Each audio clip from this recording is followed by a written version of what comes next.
Good morning students.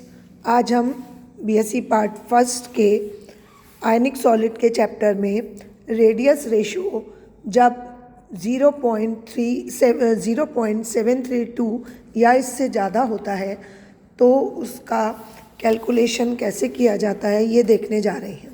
ठीक है, इसमें देखो, जब रेडियस रेशो 0.732 या उससे अधिक होता है तो उस समय कोऑर्डिनेशन नंबर 8 होती है। ठीक है, उस समय कोऑर्डिनेशन नंबर बढ़ के कितनी हो जाती है? 8 हो जाती है। अब इसमें क्या होता है कि 8 कोऑर्डिनेशन नंबर, देखो, एक क्यूबिक स्ट्रक्चर में जो कैटायन है उसके नीचे एक ही प्लेन में 4 एनायन गिरे हुए होते हैं। ठीक है, या हम ये कह सकते हैं एक क्यूब के निचले प्लेन में 4 एनायन कॉर्नर्स पर सिचुएटेड होते हैं। उनके ऊपर एक कैटायन स्थित होता है और उस कैटायन के ऊपर वापस 4 एनायन एक ही तल में उपस्थित होते हैं। तो इस स्ट्रक्चर के लिए ये जो हमने डायग्राम बना रखा है, इससे ये बिल्कुल साफ जाहिर है कि बीच में कैटायन है, इसके ऊपर वाले प्लेन में 4 एनायन चारों तरफ से घेरे हुए हैं इसको, और नीचे वाले प्लेन में 4 एनायन इसको चारों तरफ से घेरे हुए हैं। तो इस तरह की स्ट्रक्चर के लिए रेडियस रेशो को कैलकुलेट करने के लिए हमको क्या करना है ये अब अपन देखते हैं। अब देखो, हम ये मानते हैं कि ये एक डायग्राम अपन ने बनाया। इस डायग्राम में आपको क्लियरली दिख रहा है कि 4 एनायन ए, बी, ये सी और ये डी, चारों एक दूसरे को टच करते हुए एनायन है। ठीक है, और इनके ऊपरी तल को टच करता हुआ कैटायन, जिसको हमने ओ से रिप्रेजेंट किया है, वो है जो कि इनके सिरों को टच कर रहा है। इसलिए अब देखो, ये ए, बी, सी, डी, ओ, ये एक पिरामिडल स्ट्रक्चर बन गई। ठीक है ना, ए, बी, सी, डी और ओ, ये कैसी संरचना बन गई है? ये एक स्क्वायर पिरामिडल शेप बन गई। अब हम क्या करते हैं कि कैटायन ओ का जो सेंटर पॉइंट है वहाँ से A B C D surface जो है इसके ऊपर एक ओ पी परपेंडिकुलर डालते हैं। ये जो ये दिख रहा है आपको, ये डालते हैं। इसको क्लियरली समझने के लिए हम इस डायग्राम को कंसीडर करेंगे कि हमने ये केवल एक ही मतलब एक क्यूब बना रखा है जिसका हमने एक ही तल दिखाया है, जिसमें ए बी सी डी ये है और ओ, यानी कि 4 धनायन और 1 ऋण 4 ऋणायन और 1 धनायन को इस डायग्राम में हमने शो किया हुआ है। अब हम यहाँ ओ जो सेंटर पॉइंट कैटायन का था, इसके सेंटर पॉइंट से इस ओ पी परपेंडिकुलर को एक डालते हैं जो कि ए बी सी डी फलक के ऊपर डाला जा रहा है। ठीक है, तो इस तरह से ओ पी परपेंडिकुलर जब डालते हैं तो एक क्या बन जाता है? ओ पी डी समकोण त्रिभुज बन जाता है। ठीक है, तो अब अपन ट्रायंगल ओ पी डी के लिए देखते हैं। तो ओ पी डी के लिए ओ डी का मान हमको निकालना है, जो कि पहले भी हम निकाल चुके हैं। वो कितना आएगा? O D is equal to O P square plus P D square हो जाएगा। आप इसको इक्वेशन नंबर 1 दे सकते हो। यहाँ पर 5 लिखी हुई है क्योंकि ये बुक में ऊपर से चलता आ रहा है। अपन इसको चाहे 1 दे लो चाहे 5, कैसे भी कंसीडर हम इसको कर सकते हैं। अब आप इस डायग्राम को अपने दिमाग में रखेंगे, समझ रहे? तो हमने क्या देखा कि ट्रायंगल ओ पी डी में क्या हुआ? O D is equal to किसके बराबर आया था? ये O P square plus P D square के बराबर आया था। और आप जानते हो ओ डी किसके बराबर है? ओ डी कैटायन और एनायन की रेडियस का योग है। ये हमने पहले भी देखा था और अभी भी ये डायग्राम से क्लियरली दिखाई देता है। देखो, ओ डी ये क्या डिस्टेंस है? ये यहाँ से यहाँ तक तो है कैटायन का डिस्टेंस, और ये यहाँ से यहाँ तक है एनायन का डिस्टेंस, यानी radius of cation plus radius of anion is equal to O D distance.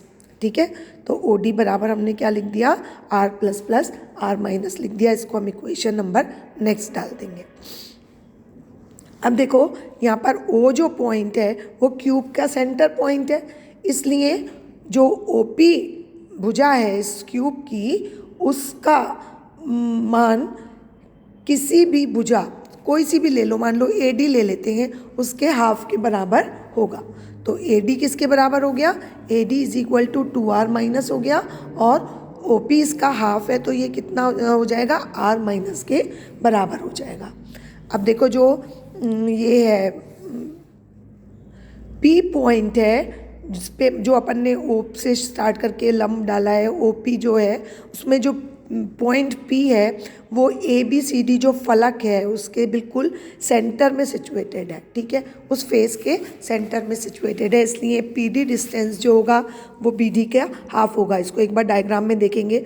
ये देखो जो PD डिस्टेंस है, ये वाला जो डिस्टेंस है वो नेचुरली इस BD का आधा होगा। तो हम क्या लिख सकते हैं? PD is equal to half BD लिख सकते हैं, ठीक है।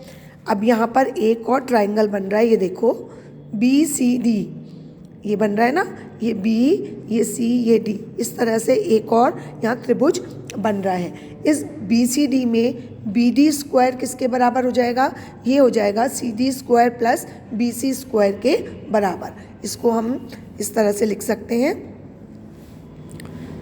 BD square is equal to CD square plus BC square के बराबर हो जाएगा।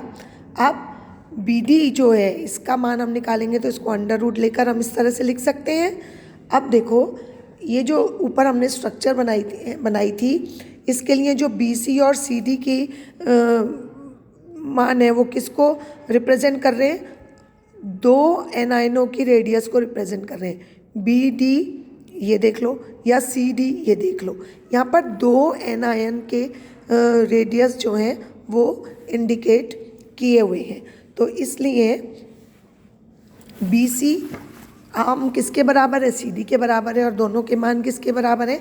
2R माइनस, यानी दो एनायनों की त्रिज्या को ये प्रदर्शित कर रहे हैं, ठीक है। अब देखो BD जो है वो किसके बराबर है? CD square plus BC square के। अब ये दोनों भुजाएं किसके बराबर है? 2R माइनस के। तो हम इनकी जगह पर क्या लिख दें? 2R माइनस लिख देते हैं। तो हमारे पास ये क्या आ जाएगा? BD is equal to under root 2R minus square plus 2R minus square आ जाएगा, ठीक है। अब ये आने से इसको अपन ऐड करेंगे तो ये क्या हो जाएगा? इसका स्क्वायर पहले ख़त्म करो, इसका स्क्वायर ख़त्म करोगे तो क्या हो जाएगा? 4R square 4R minus square plus 4R minus square is equal to 8R minus square हो जाएगा। इसको हम ऐसे लिख सकते हैं 2 under root 2R R minus square, ठीक है। अब ये वाले वैल्यू जो हैं BD के, ये अपन किस में रखें? जो इक्वेशन हमारी थी जिसमें PD is equal to half BD था, इसमें अपन ये मान रखते हैं तो हमको क्या मिलता है? PD is equal to half, और किसकी जगह अपन? BD की जगह ये वाला मान रख देते हैं। तो ये हमें आता है PD is equal to, BD की जगह रख दो आप हाफ, तो उसमें है ही इंटू 2R माइनस मतलब 2 under root 2R minus square. तो ये आप रखोगे तो ये 2 से 2 कट हो जाएगा, तो PD इज इक्वल टू क्या आ जाएगा? 2R माइनस स्क्वायर का अंडर रूट आ जाएगा, ठीक है। अब देखो यहाँ से जो BD की वैल्यू आई है ना, उसको हम अब इक्वेशन 8 में तो अपन ऑलरेडी रख चुके हैं। अब ये अपनी जो PD की वैल्यू आ गई है, PD की वैल्यू यानी इक्वेशन जो ऊपर से चलती आ रही हैं उनमें OD का मान, उनमें AD का मान, PD का मान, ये सारी जो वैल्यूज़ है ना, इनको अब अपन कौन सी इक्वेशन में रखते हैं? 5, यानी जो हमारी सबसे पहली इक्वेशन थी ना, जिसमें कि क्या था? फर्स्ट इक्वेशन में हमारे OD square is equal to OP square plus PD square था, उसमें अपन इस वैल्यू को रखते हैं। तो OD बराबर किसके बराबर था? R plus plus R minus के बराबर था, ठीक है। तो ये किसके बराबर हो जाएगा? ये अब हो जाएगा OP, यानी कि OP का मान कितना हो गया? R square plus 2R minus square, ये हो गया, ठीक है। तो इसको अब हम सॉल्व करते हैं तो ये हो जाएगा √3r माइनस स्क्वायर, ऐड हो गया ना इसमें r माइनस स्क्वायर, तो ये इसका जब रूट लेंगे तो क्या आ जाएगा √3r माइनस आ जाएगा। अब यहाँ से r प्लस की वैल्यू निकालेंगे तो √3r माइनस इस r माइनस को इधर ले जाओ तो ये r माइनस हो जाएगा, इज इक्वल टू ये कॉमन ले लो √3 माइनस 1 हो जाएगा, जिसकी वैल्यू आ जाएगी 1.732 माइनस 1 आ जाएगी। तो अब जब हम इसका रेशो निकालेंगे तो r प्लस r माइनस का रेशो बराबर क्या आ जाएगा 0.732 आ जाएगा, जो कि हमारा न्यूनतम त्रिज्यानुपात का मान है। कौन से कोऑर्डिनेशन नंबर के लिए, 8 के लिए, जो हम प्रूव करना चाह रहे थे। तो इस तरह के रेडियस रेशो वाले आयनिक क्रिस्टल्स की स्ट्रक्चर क्यूबिक स्ट्रक्चर होती है। ठीक है, अब देखो ये हम पहले भी पढ़ चुके हैं, इसको एक बार फिर देखेंगे कि इसमें इस प्रकार की क्यूबिक स्ट्रक्चर में 2 तरह की क्रिस्टल स्ट्रक्चर बनती हैं। पहली होती है MX टाइप या AB टाइप हम लिख सकते हैं, जिसको हम सीजियम क्लोराइड की स्ट्रक्चर भी कहते हैं। इसमें मोलर रेशियो इनका कैटायन और एनायन का कितना होता है 8:8 इसका रेशो होता है, यानी हर स्ट्रक्चर में कैटायन 8 एनायनों के द्वारा और 1 एनायन 8 कैटायनों के द्वारा घिरा होता है। सीजियम के क्लोराइड्स ब्रोमाइड्स में इस तरह की स्ट्रक्चर्स पाई जाती हैं। इनमें जो क्रिस्टल होता है उसकी स्ट्रक्चर कैसी होती है, बॉडी सेंटर्ड क्यूबिक स्ट्रक्चर होती है। ठीक है, दूसरा आता है MX2 टाइप या AB2 टाइप के कंपाउंड्स, जैसे कि CaF2। इसकी स्ट्रक्चर में रेशो होता है 8:4 का रेशो इसमें होता है, यानी हर धनायन 8 एनायनों द्वारा एक मोनोक्यूबिक स्ट्रक्चर में घिरा होता है। इसको हम देख भी सकते हैं, ठीक है, पहले भी पढ़ चुके हैं। लेकिन हर एनायन जो है वो 4 कैटायन के द्वारा टेट्राहेड्रल अरेंजमेंट में घिरा होता है। ये जो स्ट्रक्चर है ये फ्लोराइड स्ट्रक्चर कहलाती है। फ्लोराइड संरचना जो होती है वो CaF2 के अलावा क्षारीय मृदा धातुओं के फ्लोराइड्स, BaCl2, लेंथेनाइड, एक्टिनाइड के डाइऑक्साइड्स, इन सब में भी पाई जाती है।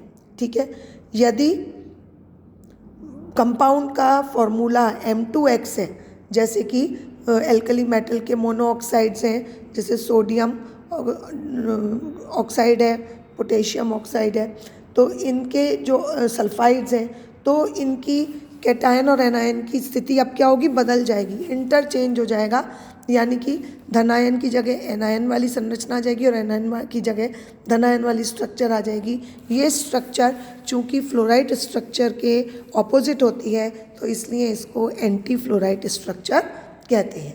इसके अलावा कैडमियम, मैग्नीशियम, कैल्शियम, इन सब के आयोडाइड्स जो होते हैं वो भी लेयर स्ट्रक्चर वाले क्रिस्टल्स बनाते हैं, जिनमें इस तरह की स्ट्रक्चर पाई जाती हैं।